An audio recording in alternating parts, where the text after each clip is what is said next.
Assalamualaikum warahmatullahi wabarakatuh. Waalaikumsalam. Teman-teman semua, alhamdulillah kita dipertemukan kembali di channel Hasyim Az-Zaki.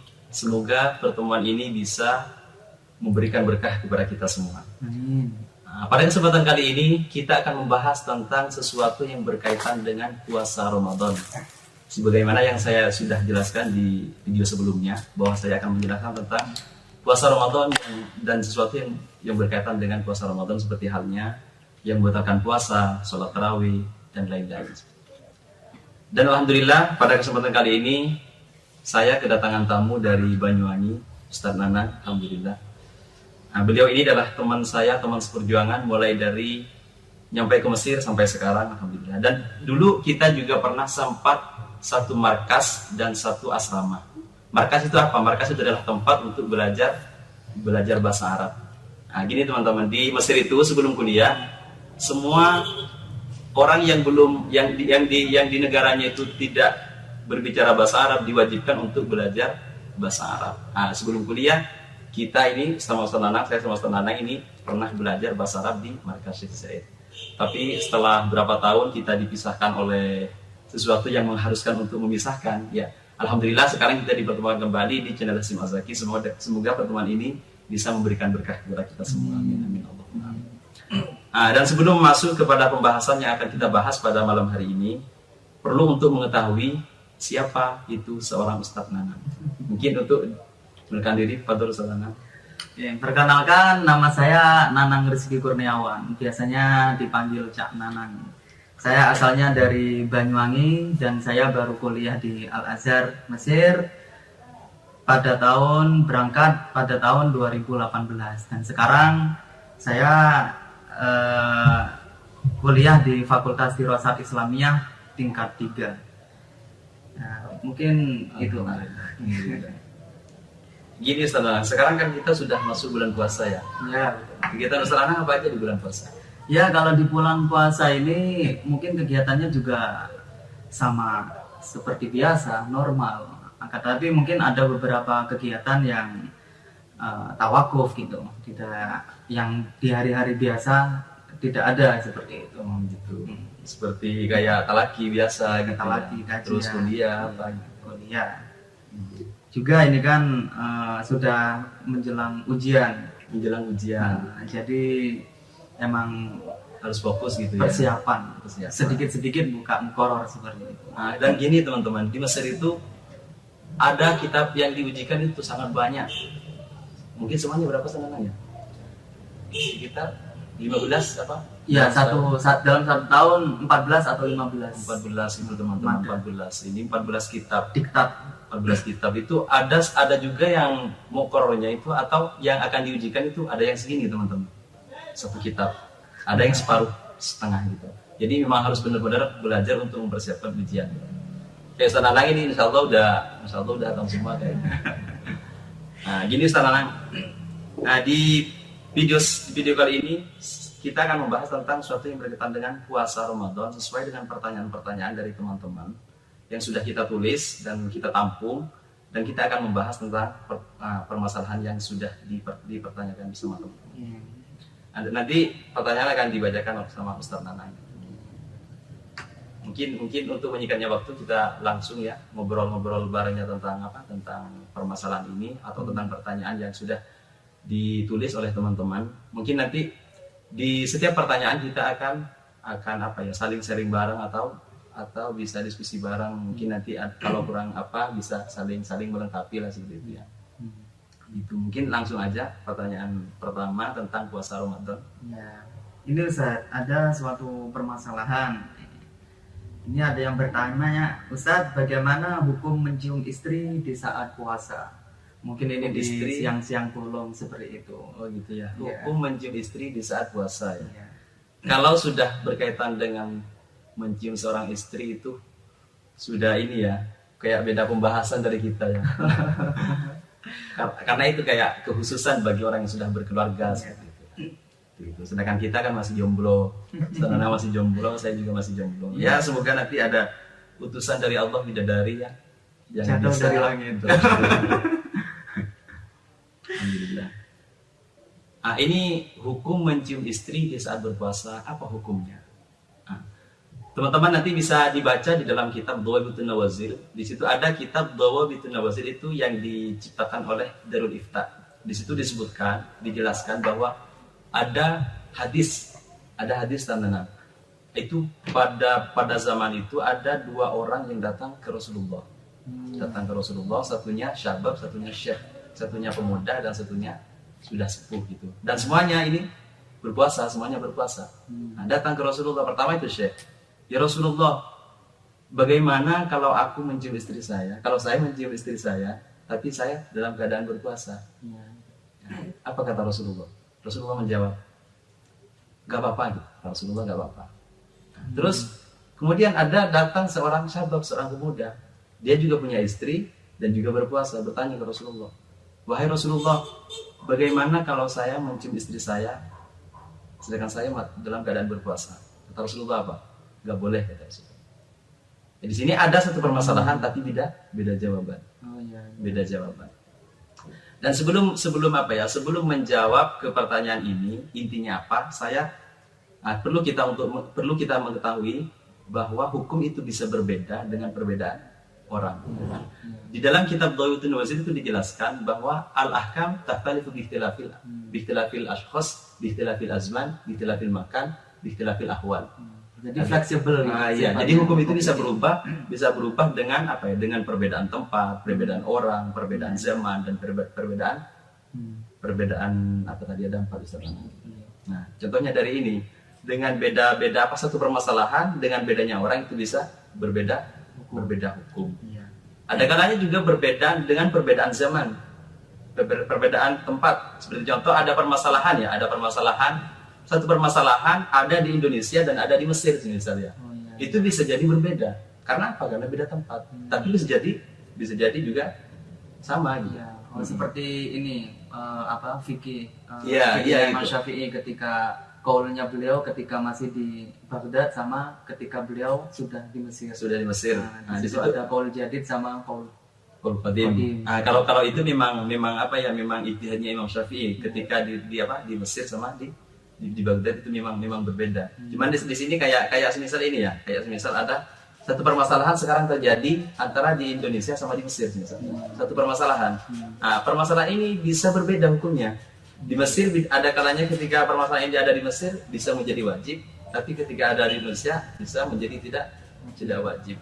Tapi bisa juga sama-sama wajib. Kenapa? Karena beda zaman. Beda makan. Ada kalanya juga beda ahwal, beda keadaan. Itu juga bisa berbeda hukumnya. Ada dengan perbedaan zaman. Perbedaan zaman. Dengan perbedaan zaman itu hukum itu juga bisa berubah. Nah, makanya katanya Syekh Yusuf Qaradawi itu pernah menjelaskan teman-teman gini. Al-fiqhul haq laisa naqla minal kutub. Li'anna al-kutuba tumathilu asraha wa bi'ataha. Balil filhul haqqu ijtihadul faqihi fi zamanihi wa makanihi kama ijtahada sabiquna fi zamanihi wa makanihi. Apa kata Syekh Yusuf Qaradawi? Fikih yang sebenarnya itu bukan kita mengambil dari kitab ini untuk memutuskan permasalahan, bukan seperti itu. Katanya Syekh Yusuf Qaradawi. Tapi fikih yang sebenarnya itu adalah orang yang ada pada zaman itu harus berijtihad. Semisal pada zaman sekarang itu harus orang-orang yang ahli fikih, ahli usul fikih, ahli kaidah fikih dan semuanya itu juga harus ijtihad yang ada pada zaman sekarang. Karena apa? Karena dengan perbedaan zaman itu hukum bisa berubah. Contohnya seperti kalau kita menyinggung sedikit tentang masalah tahniah. Masalah tahniah itu pada zaman dahulu memang ketika mengatakan tahniah kepada non-muslim itu kan memang dikatakan ikrar seperti itu. Seperti itu. Yaitu penjelasan tentang perbedaan hukum itu bisa berubah dengan perbedaan zaman, sama makan, sama tempat, sama ahwal. Nah, sekarang intinya apa? Intinya dari jawaban pertanyaan itu hukum mencium istri di saat berpuasa itu, kalau di dalam kitab Mughni itu disebutkan itu hukumnya bisa haram, hukumnya bisa makruh. Ada dua, bisa haram, bisa makruh. Kapan hukum mencium istri itu bisa haram? Ketika kita mencium istri itu ada ada dampak apa ya? Intisyar, kemudian ada inzal. Intisyar itu apa? Gejolak. Iya, ada Maksudnya syahwat, terus kemudian dengan adanya syahwat langsung ada mengeluarkan sperma semisal gitu kan. Itu dapat menjadikan haram Hukumnya haram. mencium istri. Iya. Tapi ketika tidak ada diamankan dari hal itu, maka itu hukumnya makruh. Kenapa di sini kok dimakruhkan? Karena ihtiyat, karena lebih hati-hati gitu. Iya, iya. Jadi di situ ada suatu sebab atau ilah yang menjadikan hukumnya itu berbeda. Nah, Berubah, iya. gitu. Nah, berarti Dalam ini kembali ke yang lagi dikhtilafil apa? Ahwalnya berbeda. Iya, iya. Mm-mm. Jadi seandainya hal itu bisa menimbulkan syahwat, Iya, syahwat kemudian dengan adanya syahwat bisa inzal mani, nah, maka hukumnya menjadi haram. Akan tapi ketika aman-aman saja itu aman-aman saja itu hukumnya makro. Karena apa? Untuk ihtiyat. Iya, atau lebih Nah, hati-hati. Iya, iya. Itu nanti teman-teman bisa dibaca di dalam kitab Mughni, gitu ya. Iya, iya. Nah, ini ada pertanyaan selanjutnya, Ustaz. Ini berkenaan dengan di saat puasa itu bagaimana hukumnya ketika ia menelan air liur dan menelan air lendir di saat puasa. Air lendir riak. Air lendir itu bahasanya apa ya? Riak. Kalau bahasanya di bahasa kita, bahasa Jawa itu riak. Nggak tahu kalau bahasa Indonesianya itu mungkin yang menggumpal, yang agak gitu ya. yang agak Jadi ada air ini. kental itu. Ada apa? Air liur tapi yang agak kental, Agak kental. di dalam mulut itu. Nah, itu gimana hukumnya Ustaz ketika puasa menelan air itu? Jadi di sini ada dua pertanyaan ya. Ada pertanyaan tentang hukum menelan air liur Ya, dan menelan air lendir. lendir. Pertama kita membahas masalah air lendir dulu ya. Air lendir ya. Iya, Air lendir. yang kental. Yang kental. Ini ada jawabannya di tafsir ya, diperinci. Ada kalanya bisa membatalkan puasa, ada kalanya tidak bisa membatalkan puasa. Jadi lagi iya, ya, makanya itu semua hukum seperti itu Mas. Iya, iya. Bisa berubah dengan apa? Ikhtilafil ahwal.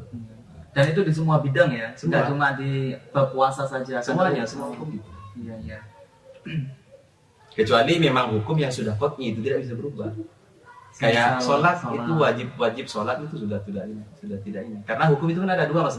Ada hukum dhonni, ada hukum qat'i. Oh, iya, Hukum qat'i itu tidak bisa kita tidak bisa dikelola lagi. Kalau hukum dhonni itu bisa berubah dari ke sini sesuai dengan istilahnya para ulama. Iya, iya. Kita kembali lagi ke pertanyaan apa? Hukum menelan air lendir ya. Air lendir. Di sini di dalam kitab Taqrirus Sadidat, nanti teman-teman bisa baca di dalam kitab Taqrirus Sadidat juz 1 halaman 451 541 Udah sampai halaman ada ya? di ini ya, di paling bawah kayak Ustaz Adi Hidayat ya. Itu nanti teman-teman bisa baca.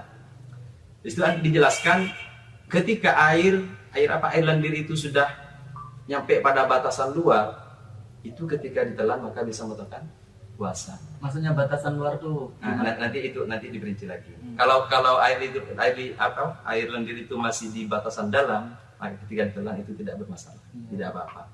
mungkin bisa dijelaskan. Kiai ulama fuqaha di sini menjelaskan tentang zahir sama batin. Di sini dikaitkan dengan huruf hijaiyah, antara huruf kha sama huruf ha. Makharijul Iya. hurufnya. Kalau air lendir itu nyampe ke ini sudah nyampe kepada makhrajul kha, maka itu ketika ditelan itu dapat membatalkan puasa. Kenapa? Karena makhrajul kha itu min hadid dhahir. Min hadid dhahir pada batasan sudah batasan di luar. Tapi kalau masih ada di makhrajul ha, itu yang pangkal. ya, maka itu tidak dapat membatalkan puasa. Tapi ada juga yang ketiga itu di makhrajul ha. Ada di makhrajul ha. Di sini ada berbeda pendapat antara Imam Nawawi sama Imam Rafi'i. Kalau Imam Nawawi di situ mengatakan itu termasuk min hadid dhahir. Min hadid dhahir. Berarti ketika air lendir itu sudah masuk kepada batasan makhrajul ha, maka ketika ditelan itu dapat membatalkan puasa. Tapi menurut Imam Rafi'i tidak seperti itu. Oh gitu. Berarti ketika di tengah-tengah, kan di situ ada 3 tingkatan, Ustaz. Yang Iya. pertama yang paling bawah itu makhorijulnya H, Iya. kemudian yang tengah-tengah itu H, kemudian Hmm. yang paling dekat dengan lisan itu adalah Kho. Iya. Nah, jadi ketika ketika sudah sampai pada makhorijul huruf Kho itu Iya. sudah termasuk batasan Khodohir. dohirnya. Nah, ketika itu nanti ditelan lagi, maka membatalkan puasa. Iya, tapi ini ya, meskipun sudah min hadid dohir, semisal air dan liur itu sudah ada di batasan kho, Mm-mm. itu bisa tidak membatalkan puasa dengan catatan tidak ada kesengajaan. Tidak ada kesengajaan. Artinya semisal sudah nyampe sini tapi ketelan itu. Telan sendiri. Ketelan sendiri itu tidak masalah. Yang bermasalah itu ketika ada kesengajaan. Iya, iya, iya.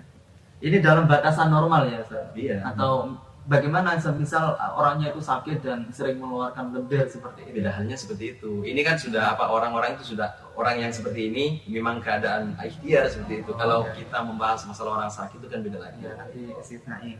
Nah, kemudian yang tentang ini, yang tentang air liurnya itu Oh, gimana? air liur ya, sekarang air liur. Air liur itu bagaimana hukumnya? Nah, gini. Ketika air liur itu kita kumpulkan, terus kemudian kita telan. Dari situ ada 2 pendapat. Ada yang mengatakan dapat membatalkan puasa, ada yang mengatakan tidak. Tapi air liur itu ditelan itu dapat membatalkan puasa ketika tidak dapat membatalkan puasa dengan 3 syarat. Yang pertama, ketika kita menelan itu tidak bercampur dengan sesuatu yang ada di luar ini. Semisal antum makan ya, Ya. makan terus setelah makan ada apa di sini? Sisa. Ada sisa semisal. Nah. Terus antum pas nelan liur itu bersamaan dengan ini, maka itu dapat membatalkan puasa. Karena apa? Karena ini termasuk min makhorid termasuk Sudah di luar batasan. Air dari luar tapi masuk ke sini. Ya. Terus itu yang pertama. Jadi batasannya tuh di bibir ya? Atau di Di ini ya nanti itu kayak antum makan setelah makan di sini ada sisa sapi atau bumbu nasi, atau apa? terus kalau antum ini telan terus nelan air liur barengan sama ini sisa itu maka itu tidak membatalkan puasa. Jadi syaratnya yang tidak membatalkan puasa itu harus murni air liur seperti itu. Ya. Air liur. Terus yang kedua tidak bercampur dengan darah, itu juga tidak boleh. Dan yang ketiga syaratnya tidak lupa saya. Ada 3 syarat Ustaz. Tidak keluar dulu. Nah, dan syarat 3 itu air liur itu tidak nyampe ke ini ya. Ketika air liur itu sudah ada di bibir, maka ini sudah dihitung di luar ya. Makanya ketika air liur itu sudah ada di sini, terus kemudian kita jilat, langsung kita telan, itu dapat membatalkan puasa. Oh, sempat halnya biasanya orang ada iseng-iseng gitu. Ketika bawa pena, kemudian digigit atau gimana, kemudian dikeluarin, kemudian digigit lagi gitu. Nah, Sedangkan iya. di situ ada sisanya air. Ya, semisal gini ya, semisal ini, antum main-main kayak gini, Iya. antum masukkan ke sini, terus Iya. kemudian dikeluarin. Di sini ada sisa air liurnya Air semisal, liur. terus dimasukkan lagi, antum telan, itu sudah membatalkan puasa. Kenapa? Karena ketika ini meskipun sudah di dalam, Iya. kalau sudah ada di luar itu sudah dihitung min hadid, sudah dihitung dari luar sebetulnya. Iya. Itu sama halnya dengan siwak ya, Ustaz? Siwak. Ya, siwak nanti dibahas juga kayaknya. Di Ada belakang. juga nanti. Ada pertanyaan juga. Oh iya. Berarti udah beres ya pertanyaan mengenai air liur dan air lendir itu. Iya. Jadi di situ banyak sekali hukumnya dan banyak perinciannya seperti itu. Jadi tidak hanya satu, kayak batasan-batasan juga di situ beberapa ulama masih ada ikhtilaf seperti itu.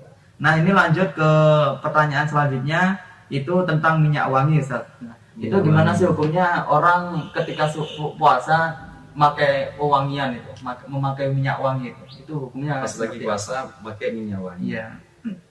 Kalau kita membahas masalah sesuatu yang membatalkan puasa gitu kan, itu kan berkaitan dengan sesuatu yang tampak yang masuk ke lubang. Ya. Dan lubang di situ ada kalanya mulut, hidung, Ya, terus 9. ada kubul dan dubur. Kubul dan dubur. Terus bagaimana ketika kita mencium atau pakai wangi-wangian? Itu kan ada ciuman yang masuk ke ini. Ciuman wangi-wangian itu kan masuk Ya, ke hidung kan. ke lubang. Itu bagaimana hukumnya? Tidak bermasalah, tidak apa-apa. Karena apa? Karena di sini rih minal apa? Dari minyak itu bukan berbentuk ain. bukan berbentuk ain. Jadi hukum puasanya tetap sah-sah saja. Cuman lebih afdolnya ya tidak usah wangi-wangian seperti itu. Kecuali nanti memang antum nggak mandi sebulan, kalau nanti sholat ke masjid itu dapat mengganggu orang lain, itu antum harus pakai minyak wangi gitu. Tapi dalam keadaan normal seandainya bisa ditinggalkan, ya lebih afdolnya atau minimal dipakai tapi nggak usah terlalu banyak seperti itu. Ya, cukup untuk mengharumkan badan itu biar tidak mengganggu ketenangan orang lain. Seperti itu aja. Berarti boleh ya hukumnya. Boleh. Oke.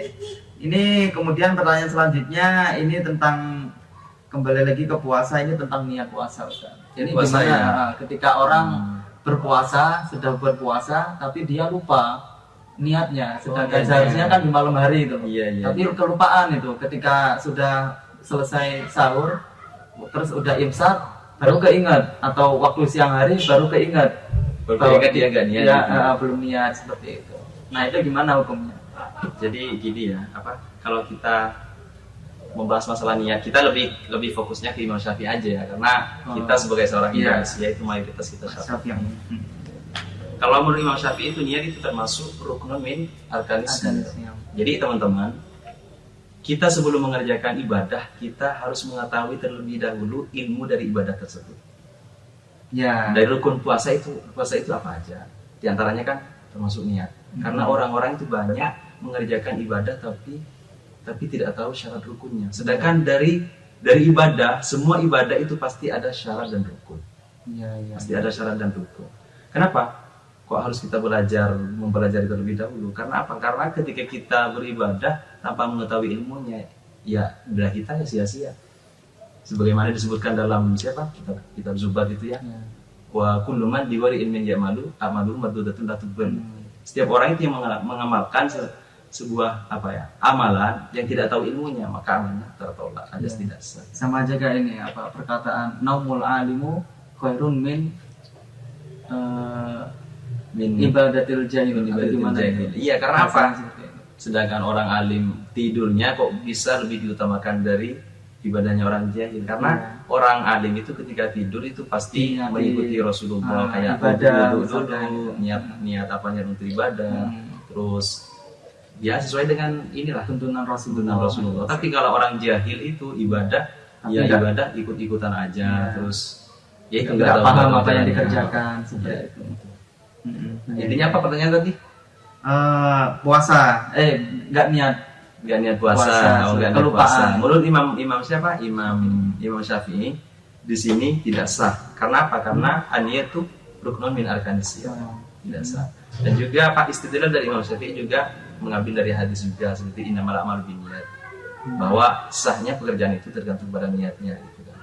Tergantung pada niatnya. Dan juga istidlal innamal a'malu binniyat ini juga dikuatkan dengan hadis Nabi Muhammad SAW yang lain, malam yubayyit siyam minal laili fala siyam lahu. Barang siapa yang tidak berniat puasa pada waktu malam, maka puasanya tidak dianggap tidak sah. Jadi orang yang berpuasa tanpa niat itu tidak sah. Dan niatnya puasa itu khusus puasa Ramadan itu harus di malam hari. Iya, harus di malam hari.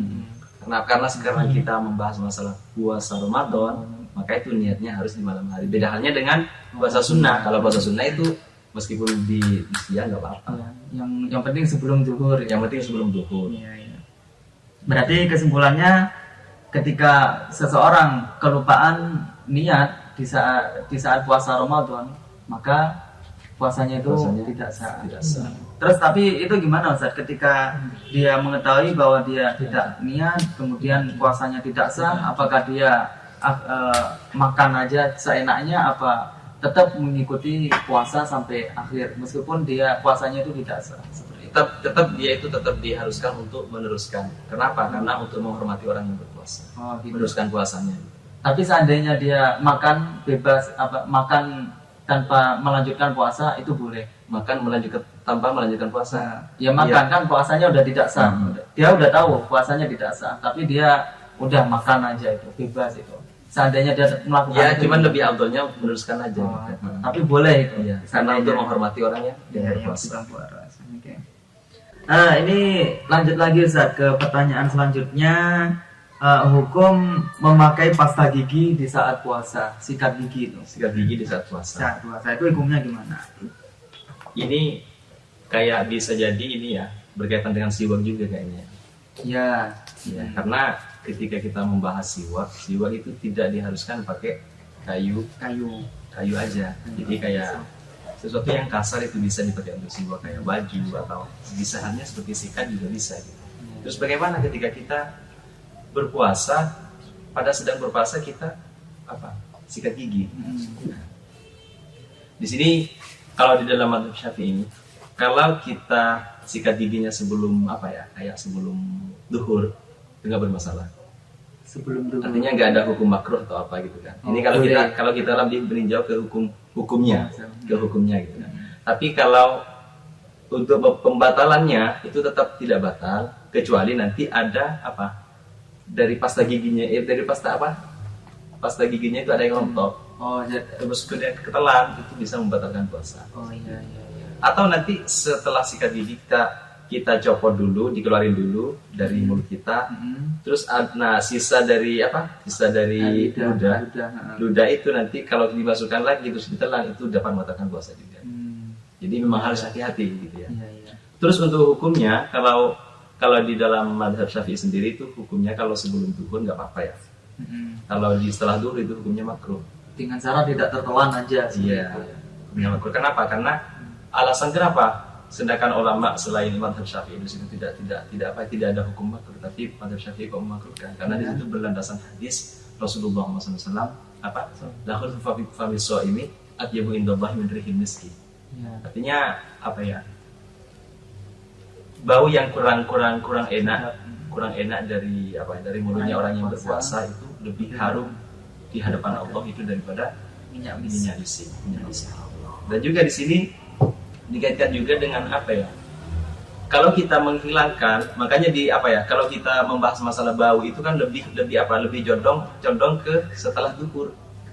Condong setelah duhur. Di siang hari gitu. Karena pada waktu itulah ya bau itu sudah mulai lebih ini kan. Makanya di sini dikaitkan dengan dengan orang yang mati syahid. Kalau di dalam fatwa Darul Ifta juga dijelaskan, orang yang mati syahid itu kenapa kok tidak diperbolehkan untuk dimandikan. Kenapa? Karena nanti darah itu akan menjadi saksi. Akan menjadi saksi bagi orang yang meninggal dalam perang di dalam fisabilillah. Begitu juga dengan ini, bau ini akan juga ini menjadi saksi juga bagi orang yang berpuasa. Makanya lebih utama, ilat dari mazhab Syafi'i itu memakruhkan. Kenapa? Karena ini menghilangkan bau karena puasanya itu dihilangkan. Makanya dimakruhkan. Jadi lebih baik ketika siang hari mending ditinggalkan. Puasa sikat giginya. Kecuali ini kan ada kalanya ini ya. Ada kalanya makruh, ada kalanya enggak. Ketika kita bangun tidur, ketika baunya di situ memang disebutkan dari tidur, itu tidak masalah. Tidak masalah. Tapi kalau menghilangkan itu karena bau dari puasanya, itu yang dimakruhkan seperti itu. Oke, insya Allah ini sudah lengkap banget. Bagaimana tentang hukum mimpi basah di saat puasa, Ustaz? Mimpi basah di saat puasa. Ihtilam seperti itu. Ini mungkin ada cabangnya ya, pembahasan kayak gini ada cabangnya. Kita lebih fokus dulu kepada pembahasan mimpi basah. Itu bagaimana hukumnya ketika kita sedang berpuasa tapi lalu kita mimpi basah. Mimpi basah itu kan sesuatu sesuatu hal yang tidak ada kesengajaan seperti itu kan. Seperti contoh kita lagi tidur, kita mimpi terus kemudian mengeluarkan inzal seperti itu. Tidak masalah. Kenapa? Karena tidak ada kesengajaan. Itu kalau ada kesengajaan itu yang tidak boleh. Ini juga bisa dikaitkan dengan pembahasan ketika orang itu pas waktu sahur itu berhubungan dengan istrinya misal. Berhubungan dengan istrinya. Tapi setelah selesai berhubungan, pas adzan barengan dengan adzan itu keluar inzal. Itu tidak masalah. Oh gitu. Kenapa? Karena inzalnya di situ bukan ada kesengajaan. Kesengajaannya itu dikerjakan sebelumnya. Di waktu yang dibolehkan. Waktu yang dibolehkan. Begitu juga dengan kayak tadi kayak apa tadi?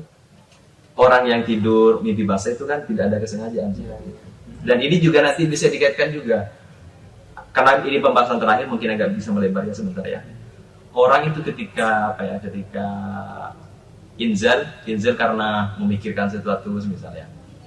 Karena semisal ini ya, merenung, memikirkan, berangan-angan sampai nanti mengeluarkan sperma. Itu bagaimana hukumnya? Nah, kalau di sini kan bisa ditafsir ya pembahasannya. Ada kalau di situ semisal dia ketika tafakur, ketika memikirkan hal seperti itu, adanya dia kebiasaannya inzal mengeluarkan sperma, maka itu dapat membatalkan puasa. Gitu. Ketika adanya seperti itu, tapi ketika kebiasaannya adanya setiap dia mikir pasti keluar sperma. Misalkan ya mikir itu, kemana aja lah seperti itu. Atau itu misalkan nonton lihat TV atau kalau apa. lihat TV atau lihat perempuan, kemudian dipikir atau apa gitu kan, dibayang atau apa, itu ketika adanya kebiasaannya keluar maka itu dapat membatalkan puasa. Tapi ketika adanya enggak keluar tapi kok keluar kebetulan aja keluar, maka enggak masalah puasanya. Iya. Ya, pertanyaan kita mungkin udah ini ya, udah berapa tadi semuanya? Kurang lebih 6 pertanyaan tadi. 6 pertanyaan. Ya. Jadi gini teman-teman, banyak pertanyaan dari teman-teman ya, alhamdulillah sebagian sudah kita bahas, alhamdulillah selesai. Mungkin dari teman-teman mungkin ada pertanyaan dari hal yang berkaitan dengan puasa, bisa ditulis di kolom komentar di bawah. Ya. Insya Allah nanti semua pertanyaan akan kita tampung, kemudian nanti kita cari bersama. Kalau kita sudah ketemu, nanti kita jawab bareng-bareng. Insya di kesempatan yang lain. Kesempatan selanjutnya ya. Ya mungkin gitu aja dulu ya Ustaz Nanang ya.